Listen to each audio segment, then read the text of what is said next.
Thanks for staying up later. Belated happy Thanksgiving. This, as you can plainly see, would be Roger Ebert and Gene Siskel. They were here about 3 years ago, at which time we went over their backgrounds, how they got where they are today. We did 3 shows with them. We did all that stuff. So we're just going to pick up with current movies. But before we do, you promised me some sort of scoop here. Now, yeah. The last time you were here, just to set this up, the last time you were here, you did something which I'm told has never been seen before or since. You revealed the ritual by which you get into the proper mindset to do a show. Yes, it's very important at the beginning of a show to have high energy, and so we always do peas porridge hot, peas porridge cold.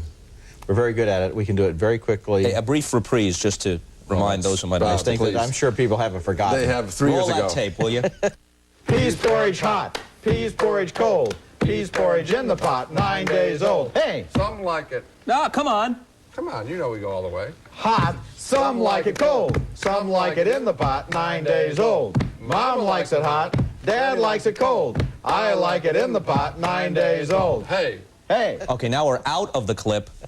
What have you got for us this time? Well, Roger, and I don't admire Roger for a whole lot of reasons, but one of them that I admire him for is he has an uncanny ability to imitate Ross Perot. And I'd like to give him his national television debut right now. You did not prepare me for this. I did not, but he's spectacularly good. Close your eyes. Because you don't have the proper physical characteristics. funny, Like Bob. Harvey can Thank you become very Ross much. Perot. Already he's criticizing me. I haven't even started yet. Now you see, that shows a band who's defensive, because why would anyone think it's a compliment to say that you had the proper physical characteristics to be Ross Perot? If you were Roger Ebert, you would. The other day in the office, we were sitting around, and I started doing Ross Perot, and I kind of got rolling, and it was okay, but Oh, no. I'm sure that I can't do it from a standing start on national television. I'd be embarrassed to even try. Oh, come on, Roger. But you have to now. You can do it. You're great at this. I give you confidence. We got all the plans we need. They're all sitting around. All we got to do is put one in action. It's that simple.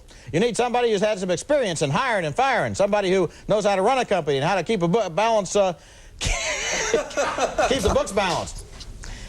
You get those books balanced, you get those plans in action, you get somebody who can make decisions, and the first 100 days you can turn this country around. It's that simple, I promise you. He's got the cadence and the content. You don't think the voice? He was pushing a little hard because he's nervous. It's fair. I'm very nervous, yes. I've never done this before. And then somehow you have to work in this line. They get in there, they think maybe the chief of staff can take care of all their problems. The buck stops here. You can't have a chief of staff go out and take your problems out of your hands for you. That dog don't hunt. That's not bad.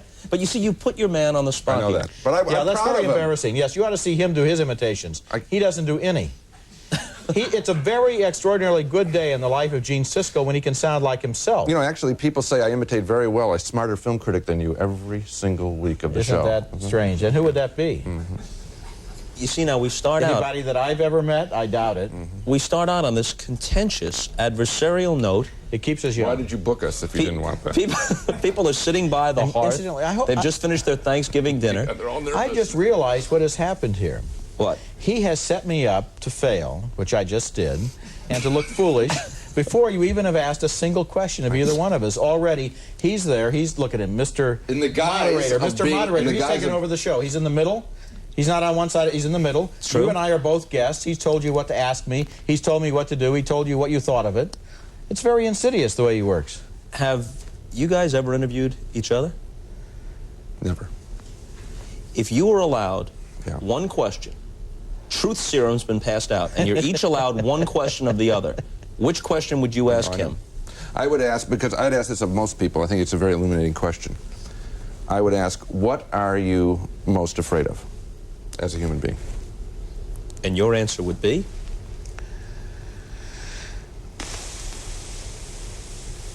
Falling.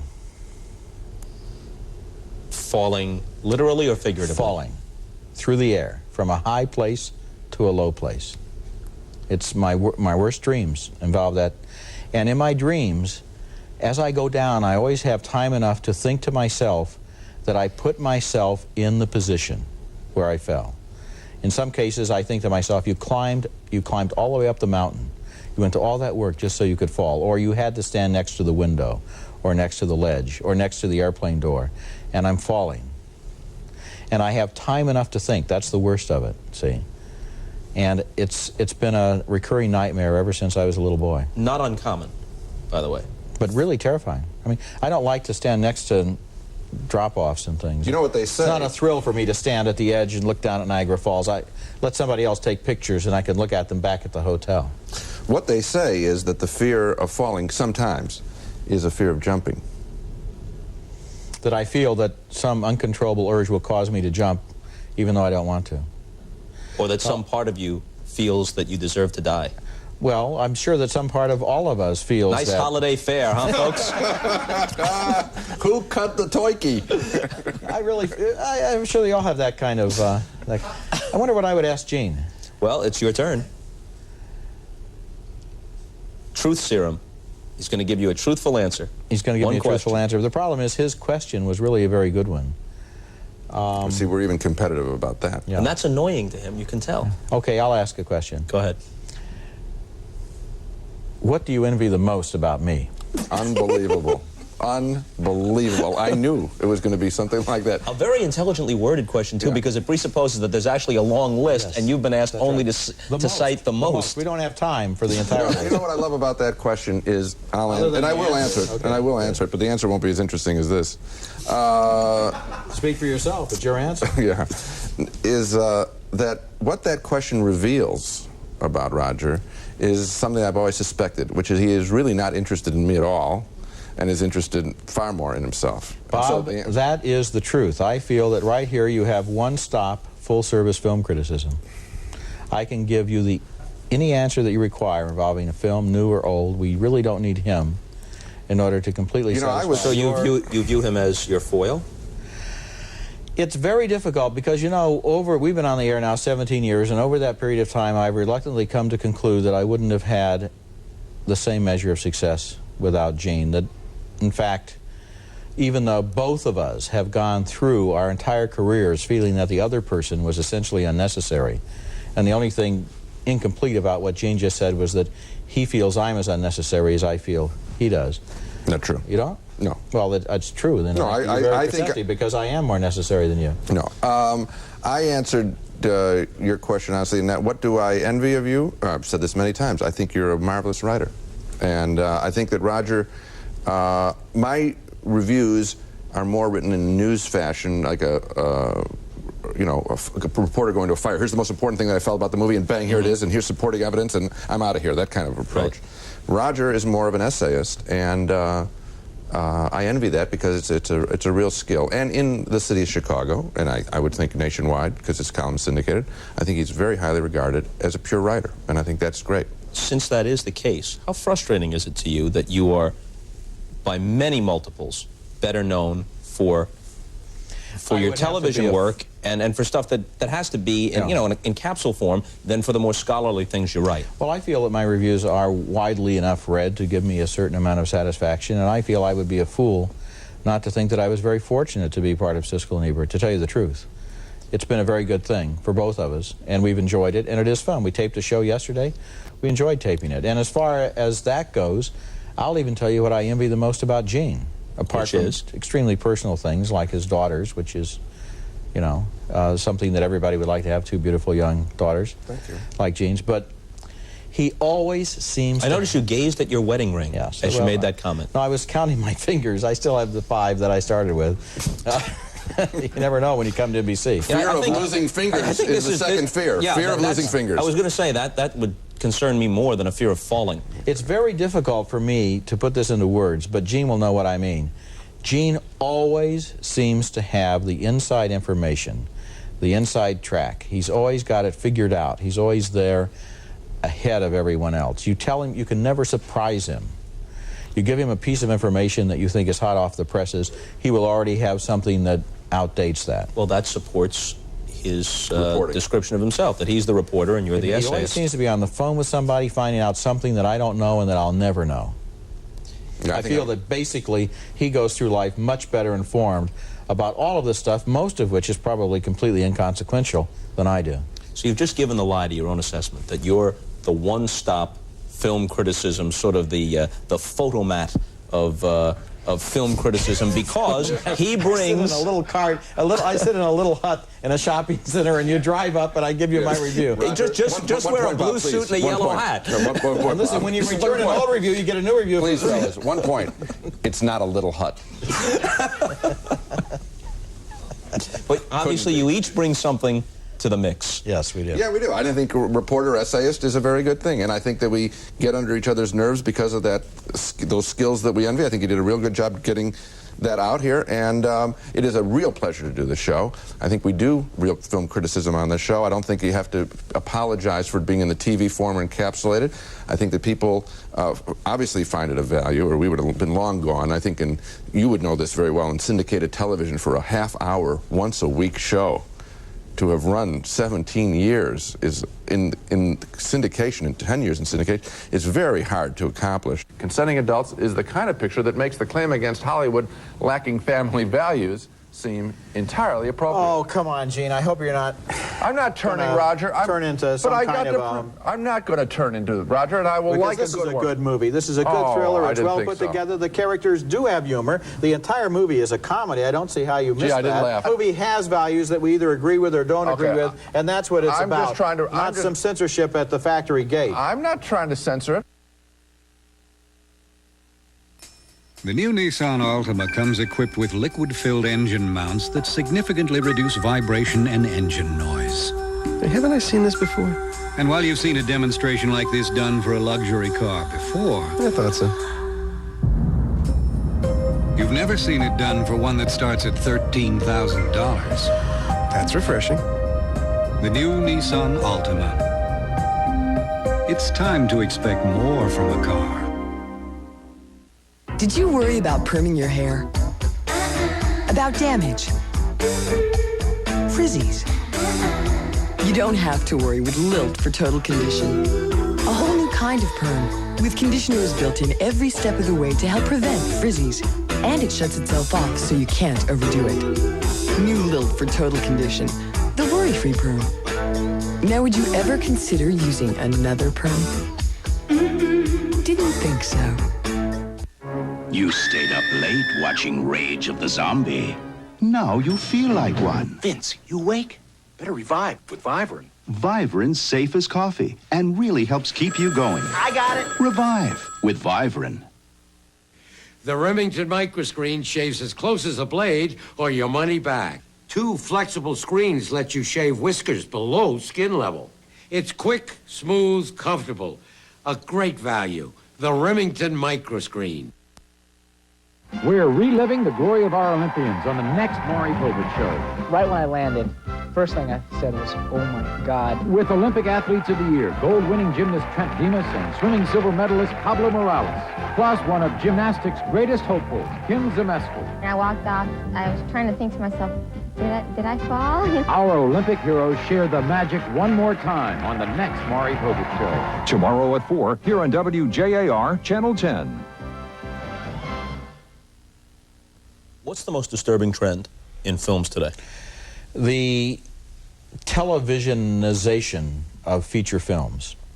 It seems to me that when you have 2 hours to tell a story with no interruptions and a captive audience in a theater, you have an opportunity to get to be very complex about the characters, to allow them to talk and behave in idiosyncratic and individual ways. And frequently in the movies that we see today, they behave in the same predictable and stereotyped ways that they do on formula television. I think maybe because a lot of the people who are now running the studios came from television. Gene? Yeah, same thing. Roger used a word. He's heard me say that word often enough, televisionization. So he's copying your stuff? No, well, I'm not accusing that, but I'm going to make another point. I used that word in the... I don't remember ever having heard Gene say that. I said it in the Tribune. I'm going to go... I said it in the Tribune. I don't read the Tribune. A dozen years ago, and I've used that word since. I haven't read the Tribune in 25 years. And I think I coined that word. At any rate, not a word that comes in... televisionization would be a word that nobody would have ever used before Gene coined it. Didn't? I'm glad you're using it now. So you take a noun and azation, and you get a new word. It's been done before. Believe me. I must jump in before I forget, and then I'll let you continue. That's the Siskelization of the discussion we're just having. You live in a 2-newspaper town. Yes, we do. Sun-Times and the Tribune. You actually don't read the Chicago Tribune? No. And the answer to that is... Do you read the Sun-Times? Yes. Home delivery, actually. Now, what does that say about you, in your opinion, and what does it say about him? I'm open to fresh ideas and good information from any source, and Roger is afraid of reading the Tribune because he might find out that it's a better paper than Sun-Times, and he would rather, and this is not a joke, this is sincere, he would rather go through life feeling that his is the best paper in town rather than get contrary evidence. Your retort? I read a better paper than the Sun-Times. It's called the New York Times. Do you see Gene's reviews, even if you don't read the Tribune? Do you get copies of his reviews? Do you want to have a sense of what he's writing? Gene's reviews appear on America Online, and I occasionally look them up there. Okay, now where were we before we get detoured? Well, we were talking about whether he didn't want to, he isn't reading the Tribune because he doesn't want to find out that there's good stuff there. Yeah, but you were following up on his thought that the televisionization of film is the most disturbing My point was trend. not to be self-aggrandizing about the word televisionization, but to make a point that I used that word 12 years ago. This has been a process that has been in process for a dozen years. The commingling of television, the small screen, and feature film, the big screen, has been going on for a long time. And with the, to coin a new word that's also not very good, internationalization of the film industry. Well, that's an interesting word. We are seeing, because of the desire to reach the worldwide audience, you're getting even more simple films because you want fewer subtitles. So you have fewer you have more simple plots, more action pictures. Schwarzenegger, the perfect melding of the two forms. I agree with Gene. The problem with a lot of movies is that they don't really even bother to have a plot that lasts for the entire film.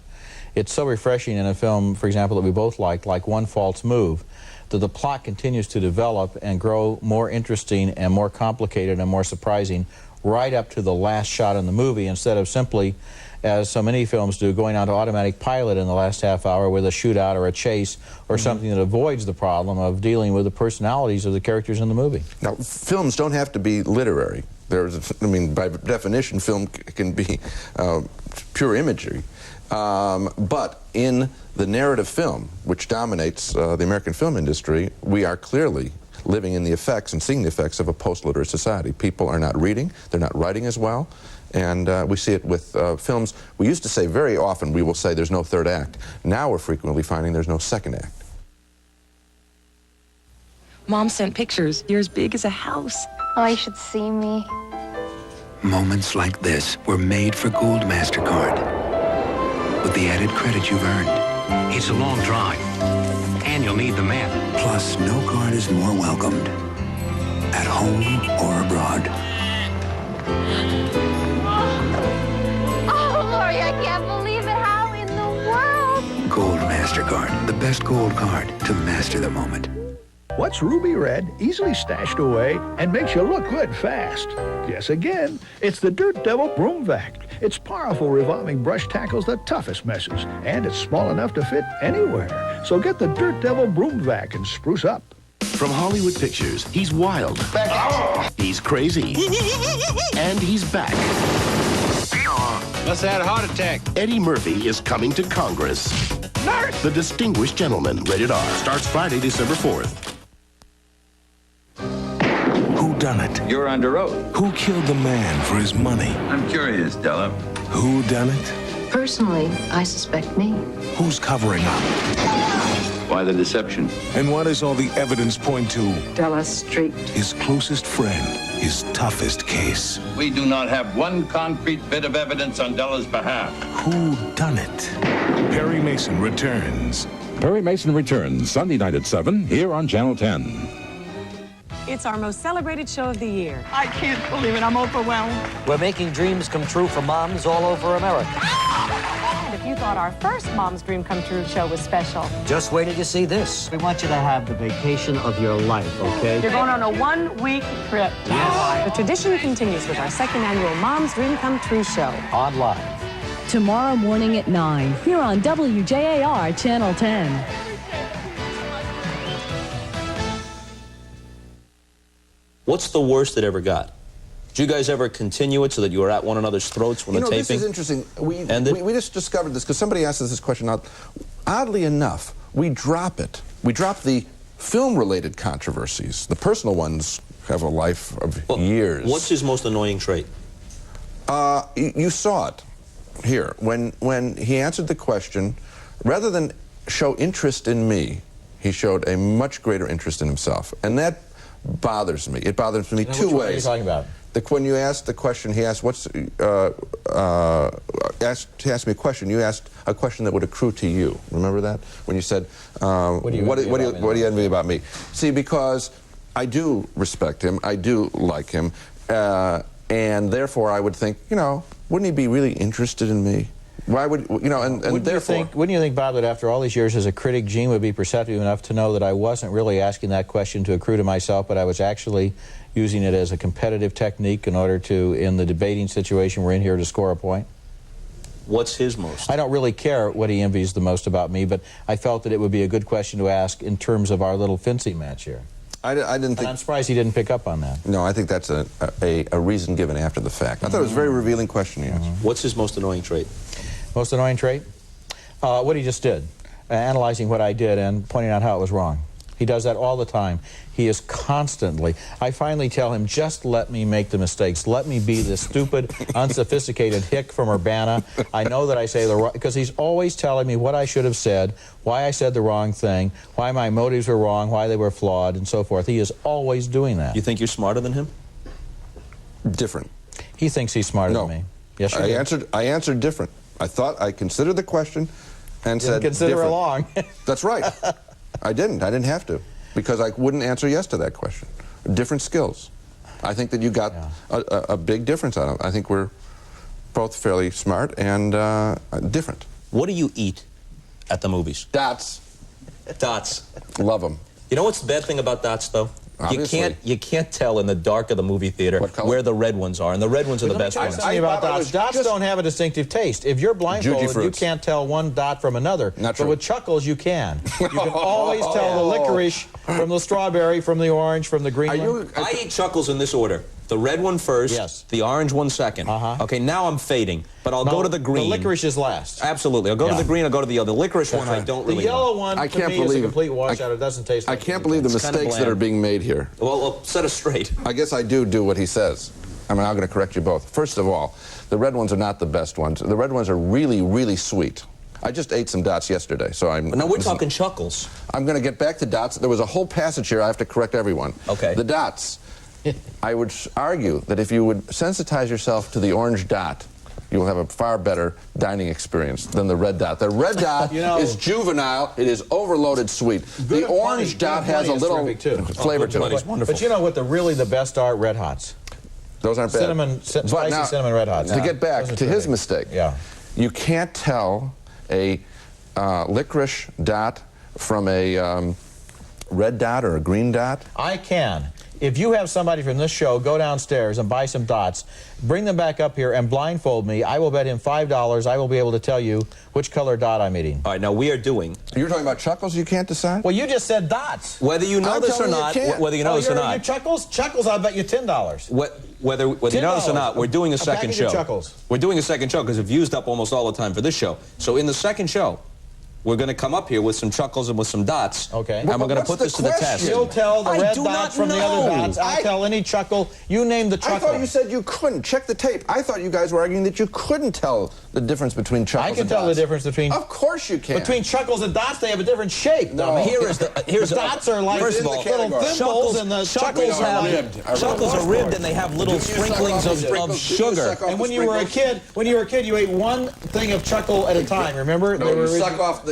No, I popped the whole thing right in there. Really? Suck the sugar off. But here's the problem with dots. Chuckles do not stick to your teeth the way dots do. Dots get right back in there, and man, you got problems. They're the worst. Here's the simple question. If you could have, right now, a package of dots or a package of Chuckles, which would you rather have? Chuckles.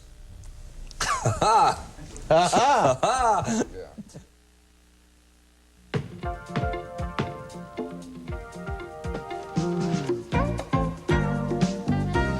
Michael, are these your hands? Mm-hmm. Son, is there a reason why you wear them? Definitely. Mm-hmm. Think Mom would like me in these? Maybe. Just wait till we get our hands on you.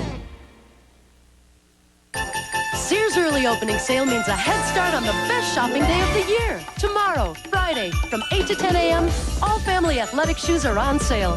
Save 35%. All basketball, all aerobics, all cross trainers, all walking, all running, and more. All women's sweaters. Every color, every style. Save 30%. Save big in all departments on the best shopping day of the year. Sears early opening sale. Tomorrow, Friday, 8 to 10 a.m. The Remington microscreen shaves as close as a blade or your money back. Remington has diamond-honed cutting edges and 2 flexible, ultra-thin screens that stretch the skin and lift whiskers to let you shave below skin level. That's Remington. Drixoral is. Sudafed isn't. Drixoral is. Contac isn't. 12-hour-long prescription-strong Drixoral is the one cold medicine pharmacists have recommended most for 10 years. Take it from your pharmacist. Take Drixoral. They called him Black Bart. He was a modern-day cowboy and everyone's favorite gunslinger at the Wild West show in town. But one night, he was shot down by the bad guys, and it wasn't part of the sideshow. It was real life and death. I don't think he ever thought anything like this could happen. Who killed Black Bart? Then, go behind the scenes and into the locker rooms of TV's Knights and Warriors on the next hard copy. Tomorrow at 7, here on WJAR, Channel 10. Okay, once again, happy Thanksgiving. Have a nice long weekend.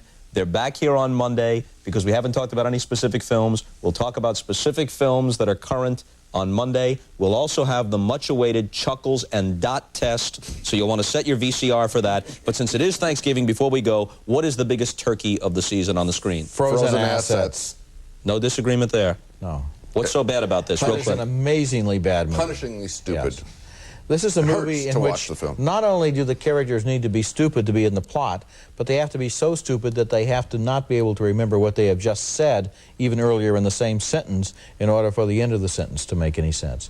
It would almost seem to be impossible to make a movie I bet the people that, when they made it, Shelley Long and who was? Corbin Burnson. Corbin Burnson, Paul Sand, I bet they were sad when they made the film. They all look sad. It's a stupid comedy. And on that upbeat holiday note, see you later, and later will be Monday with this same duo.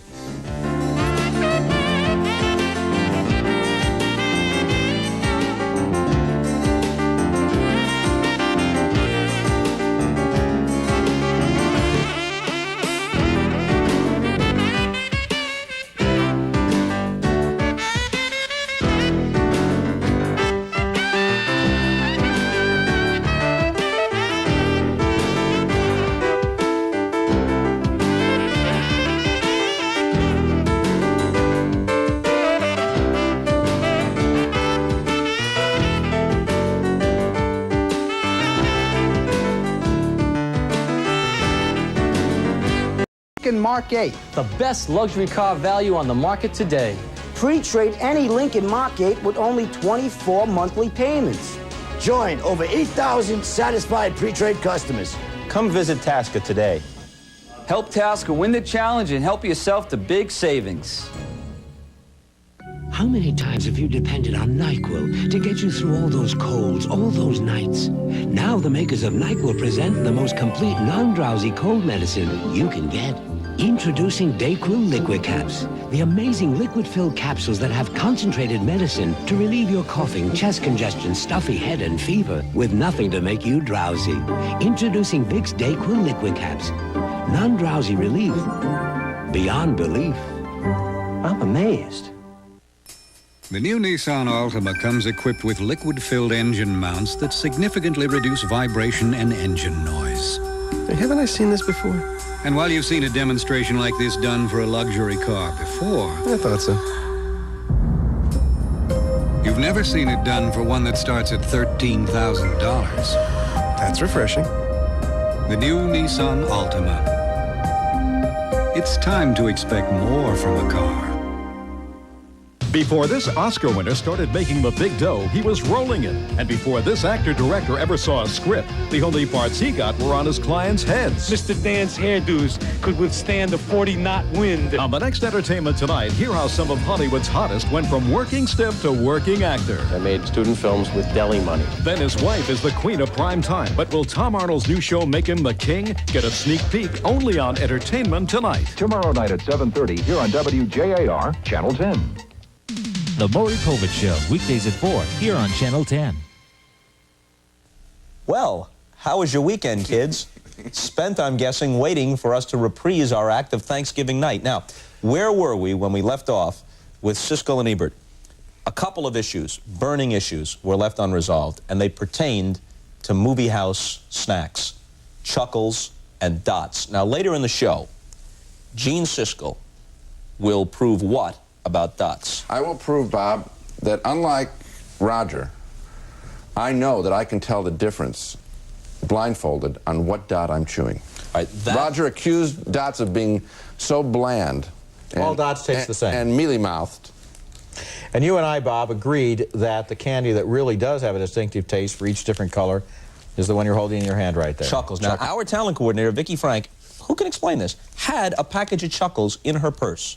Now, you tell me that you can name the alignment of the Chuckles. I can. Left to right. Mm-hmm.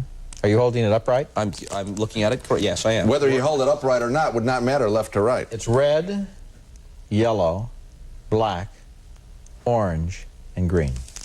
Unbelievable, isn't it, ladies and gentlemen? You know what I wish they would do with Chuckles, because they've done this with a lot of other candy bars, come out with a quarter-pound size with bigger... Why do we suspect you might think that? Chuckles only comes in the one size. Now, you contended, however, that you cannot tell one Chuckle from another. I never said anything like it. No, he didn't. I said you could. He said he could tell dots apart. Of course you can. And my only point is that... Red is the best. No, Bob. It's the most sugary, saccharine. You frequently refer to your childhood and your childhood heroes. I'm going to make a connection. I think that people who are fixated on their... Please. Thank you. People who are fixated on their youth are more likely to enjoy the red, sweet Chuckle, whereas those of us who are a little more adult... adolescent in my case, like the orange. Yeah, I think the orange is a more sophisticated flavor than the red. Now, you've left him, in my opinion, in order of desirability, green, yellow, black. Licorice. I like licorice, man. I like licorice. I like the lime ones, too. The yellow is not the best. Now, tell the truth. Can I just tell you one thing I recommend on the last show? Try sucking off the sugar before eating the Chuckle. Then you can do the ridge thing that Roger was talking about, where you divide them up in ridges in your mouth. But suck off the sugar and you get a different textural sensation. You're getting more entertainment value per Chuckle that way. Present company accepted. Yes. Who's the best film critic? Well, I think that the two that I read the most carefully, and one is retired now, Pauline Kael and Stanley Kaufman.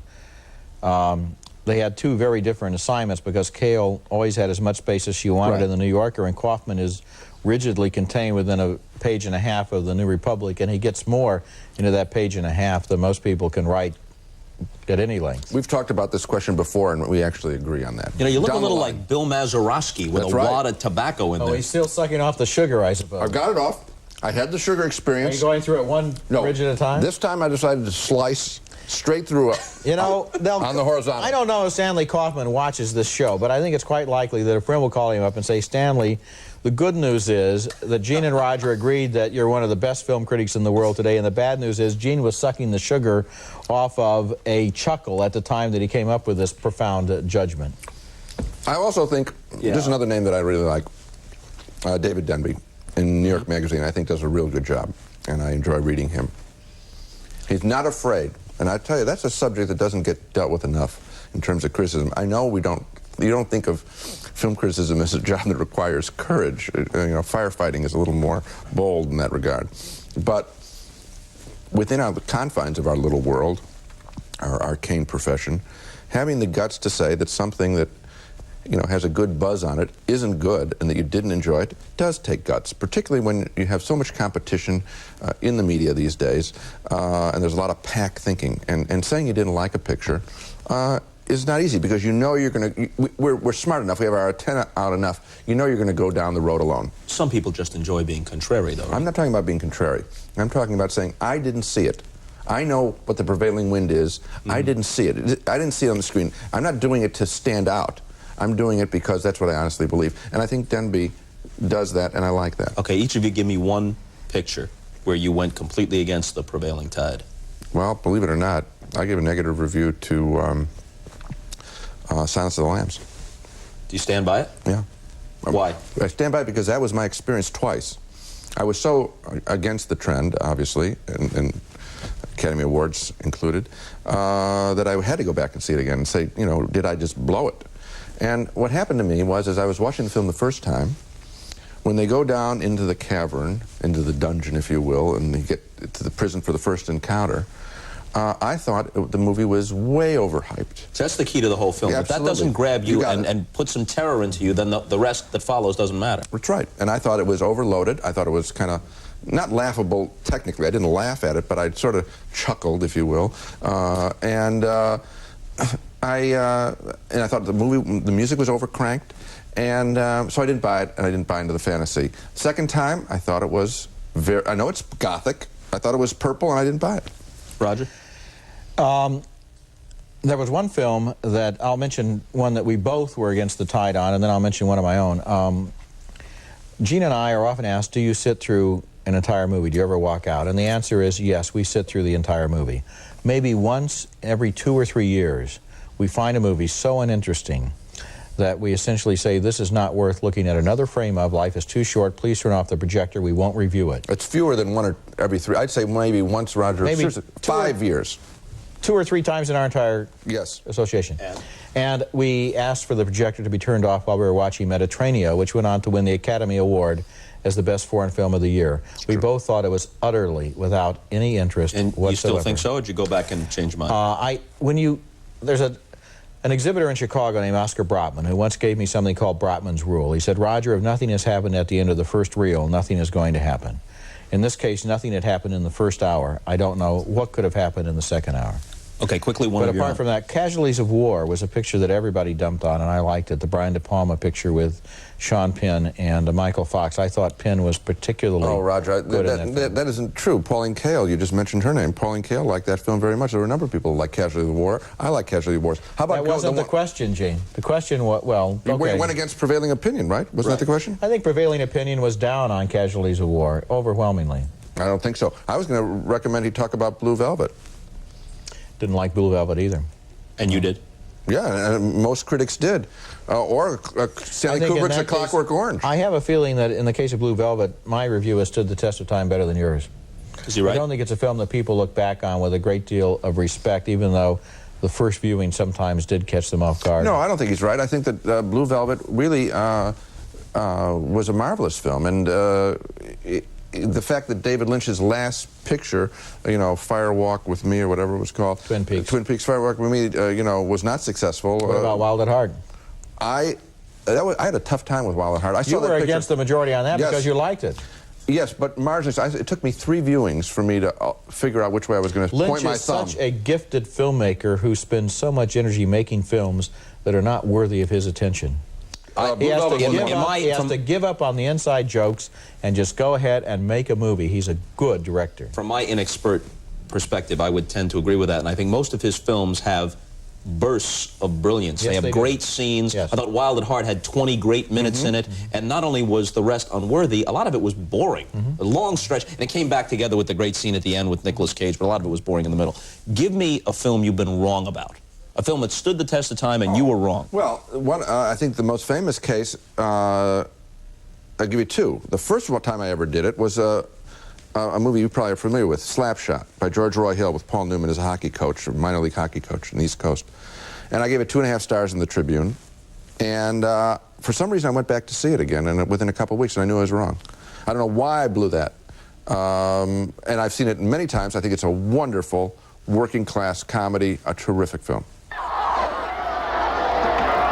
Ladies and gentlemen, look at that. You can't see that. I'm on radio. No, not him. That's the one. Think we should get into this? Just a thought. You know, they say if you can remember the name of a character in a film, that film must have had something special, because usually we don't remember the names. I've never been able to forget the name Rupert Pupkin, who was the Robert De Niro character in Scorsese's King of Comedy. I gave that movie a negative review. I saw it again. I still didn't like it. I've seen it probably 6 or 7 times now. I've never been able to come around to saying that I like it, but I now realize that there is a real quality there that cannot be denied. There is something to that film that, even though it perhaps wasn't on my wavelength, there is something very special about it. Bruh? Yeah.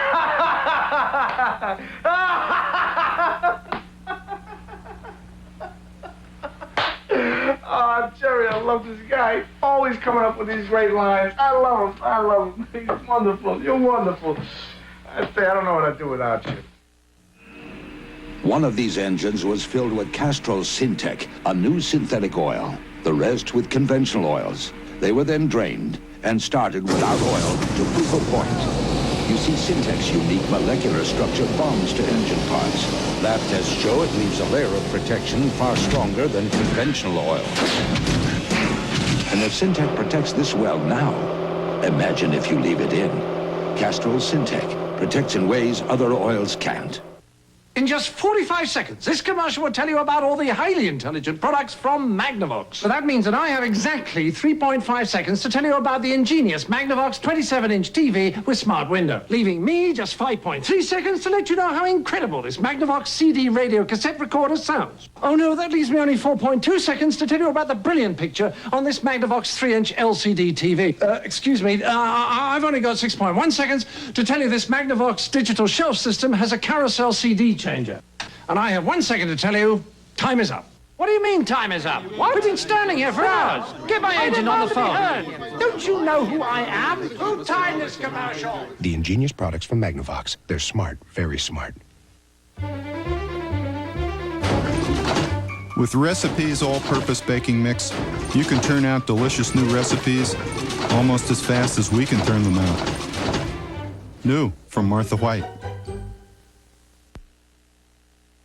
Breach, what are you doing with the phone book? I'm just making a few calls, lining up a few guests for the show, you know. Breach, the producers have to take care of that. You know that. Oh. Look. Wait, I found somebody good here. On the next Live, pop superstar Gloria Estefan sings for us. And from Designing Women, Cheryl Lee Ralph. You know, you're absolutely right. They don't need our help. Told you. Now maybe you could do something about the promos that we do. Sorry. Tomorrow morning at 9, here on WJAR Channel 10. Back with Siskel and Ebert. We're going to go machine gun style here. I'll just throw out some current releases and you give me quick impressions. Yeah, this is the guy who was criticizing it for thumbs up and thumbs down. Yeah, okay. Malcolm X. A great biography, a great American biography. I agree. This film is entertaining, it's inspirational, it's educational, it's important to see. I enjoyed it. It's 3 hours and 21 minutes long, and like no good picture is too long, no bad picture is short enough. This movie plays very well. New York Magazine once had a cover story that said race is the issue. The Dinkins election, wasn't it? The Koch election, excuse me, right? Mm-hmm. Koch Dinkins. Yeah. Race is the issue. We all know it in America. It'll define America when the history of America is written, how we handled race. This is about the most important issue. So it's a wonderful film about the most important issue. What higher value could you place on it? Bram Stoker's Dracula, Francis Ford Coppola's film. This is a wonderfully visual picture with a woefully inadequate plot line. I think it's operatic. Coppola is called an operatic director. He said he wanted to take an operatic approach, and he does. He has set pieces with tremendous backdrops, tremendous special effects, great costumes, all sorts of things are going on, but there's no real narrative magnet to pull us to the end of the film. I liked it for the way it looked, however. That's exactly the way I feel, and I'm surprised that that he created, in the opening, an interesting Dracula, Gary Oldman, not the cloaked, black cloaked figure, but a weird kind of grandmother with a bubble hairdo, and then blew it by not creating anyone to surround him that was interesting, including the Winona Ryder character, wonderful actress, but a boring character. Aladdin. Robin Williams will be nominated as the first voice, as Best Supporting Actor, for just playing a voice. And Robin Williams, it's a perfect match between an actor and a character, because Robin Williams is an animated presence. He is a cartoon himself. He changes shape right before you. It's magical. He was built for this film. I liked it too. It's not as good as The Little Mermaid and particularly Beauty and the Beast. It's not quite up to that level, but it's a good film. I agree with what Gene said about Robin Williams. Yeah, and I agree with what he said about the film as a total. What do you think happened with Mr. Saturday Night? It did not do good business. It has an obviously very popular I enjoyed star, it. I and think was that people promoted heavily. essentially, first of all, in terms of the 50 states and the 250 million Americans, there's a limited amount of interest in Borscht Belt comics.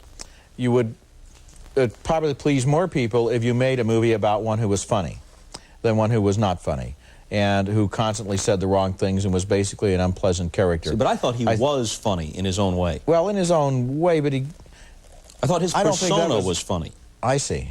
I enjoyed the picture. I just feel that it didn't make it with the public because they perceived it as being a downer. Yes, I think that the pass-along was I was expecting it to be Billy Crystal, Oscar night funny, and it was kind of sad. And this guy was kind of pathetic because he was unhappy, and he was in the business of making people laugh. I wonder, of course, if it's too Jewish. I mean, if Borscht Belt Rogers, code word for Jewish, I don't know. I mean, I don't think that was the reason. I've heard that as the reason. I don't believe that. I just think that there was expectations of Billy Crystal being extremely funny, but not in this film. That wasn't what the movie was about. Did you like it on its own terms? Yes, I did. See, I thought on its own terms, they couldn't have changed very much. I thought he told the story and put across the affection that he had for that kind of comic about as well as he possibly could. And on its own terms, it was funny in its own way, and it was touching in its own way. And the fact that it wasn't a bigger hit is not the litmus test of whether it was a good movie. I agree. I think it's about as good as it could Movies lose be. money. A lot of bad movies make money. That isn't the point. Leaving the peripheral controversies aside, what did you think of Woody's film, Husbands and Wives? I liked it more because of the controversy. It made me study. Because you could see the reflections Sure, of the controversy I within it. stared. I mean, I look at all the movies, but I stared at this one, at Mia Farrow, because she seemed so unhappy and so sad. And I'm sitting there thinking, is this acting? Is this a reflection of what had gone on, during their relationship? And it made the picture more interesting. Roger?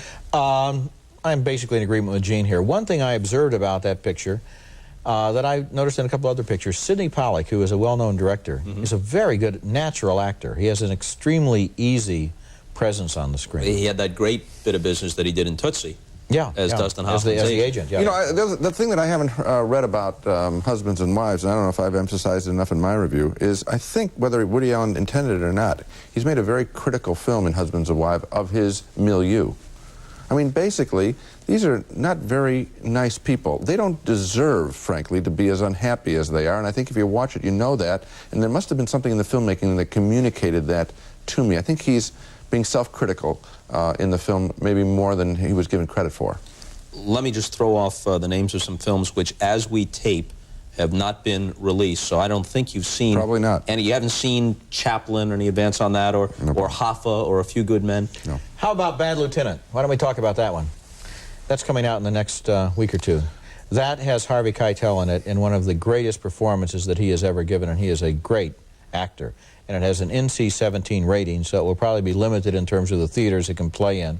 And that's one of the reasons why the rating system is unfortunate, because NC-17 really handicaps a film. And this film, which is about a very unpleasant and evil man, is a fascinating study of that character. What film that's going to be released around Christmas time are you most looking forward to?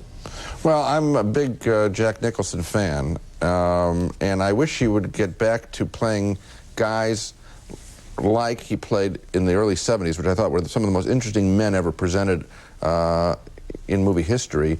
And I'm going to be interested to see if in A Few Good Men and in Hoffa, whether he's playing obviously older characters now, but whether there's that same component about what men are about of a certain age, or whether he's being used as a star. Two Jakes, his own film, had some of those qualities that I really liked. There was an unfairly picked-on movie. Of course, it wasn't Chinatown, but it was the Two Jakes, and it was, I think, a good, strong picture. So I'm looking forward to the Nicholson picture. I've somehow picked up some good vibrations about Forever Young, this Mel Gibson film. I'm looking forward to seeing it. Here they come from Radio Shack. radio-controlled cars for supercharged fun. The new fast Black Phantom burns up the straightaway. Watch me make this turn. The new twin-motor Blue Flash has super grip tread. Hills are no problem. As tough as they come, the 4x4 off-roader takes on the rough terrain. And the Jumbo van carries cargo with style. I'm out of here. Radio-controlled cars for kids big and small. From Radio Shack, your Christmas electronics store. When it comes to convenience, new recipes all-purpose baking mix beats the old stuff by a landslide. New from Martha White. The Remington microscreen shaves as close as a blade or your money back. 2 flexible screens let you shave whiskers below skin level. It's quick, smooth, comfortable. A great value. The Remington microscreen. I've guaranteed the Remington microscreen shaves as close as a blade or your money back. Our customers agree.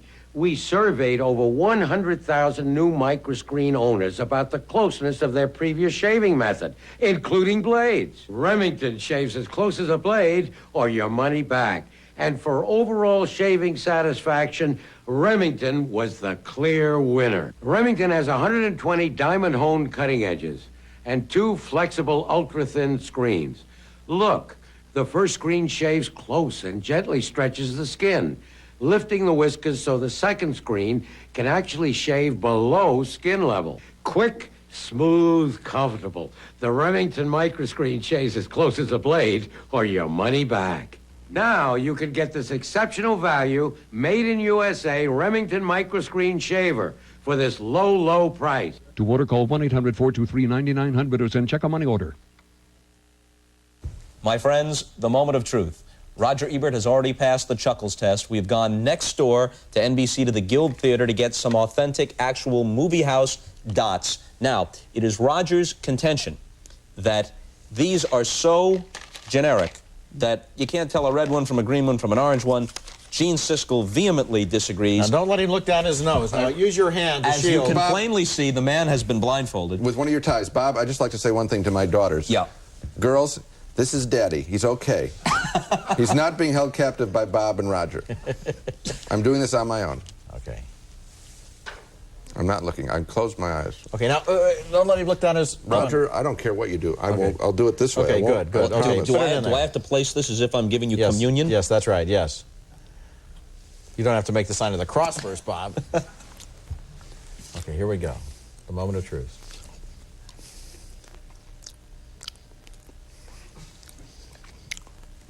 Take your time, Gene. Yeah. That would be your basic green dot.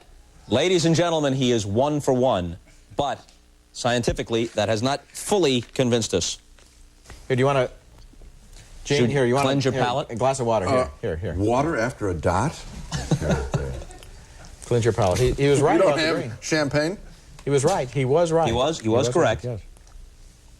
Who are you telling it to? They could see the colors. The show's in color. Are you guys out of your mind? Open your mouth. I have a feeling that tie... Look out, Gene.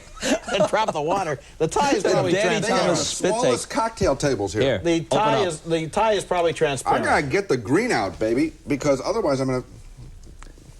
There you go. Oh, you like that one? You jammed right in there, Bob.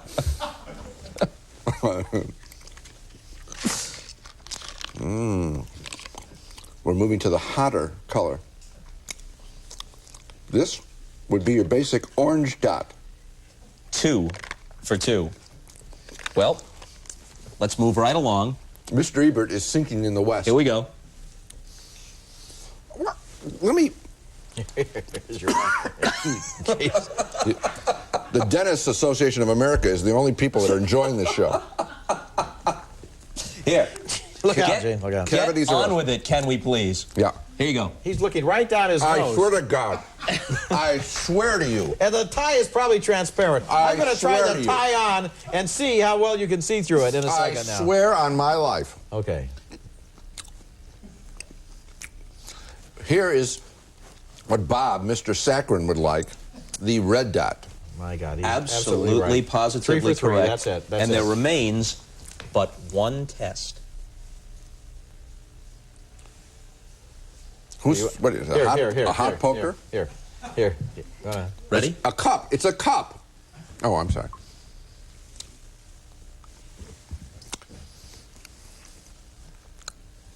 Somebody bit into this. It's a split dot. You put two things together, I bet.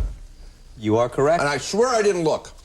I swear on my life I didn't look. Very accurate. I think you can see through combined the tie. a green why didn't you with see a if you yellow. can separate them? Here, give me that tie. I want to see if you can see through it or not. Bob, you're making the tie tighter. So the prize is Gene gets to keep the tie, right? Let me see. I congratulate you. You were perfect. Thank you, sir. The new Nissan Altima comes equipped with liquid-filled engine mounts that significantly reduce vibration and engine noise. Haven't I seen this before? And while you've seen a demonstration like this done for a luxury car before... I thought so. You've never seen it done for one that starts at $13,000. That's refreshing. The new Nissan Altima. It's time to expect more from a car. Have you seen it? Yeah, we've seen it. Have you tried extra classic bubblegum? We've tried it. And do you love it? We love that great classic bubblegum flavor.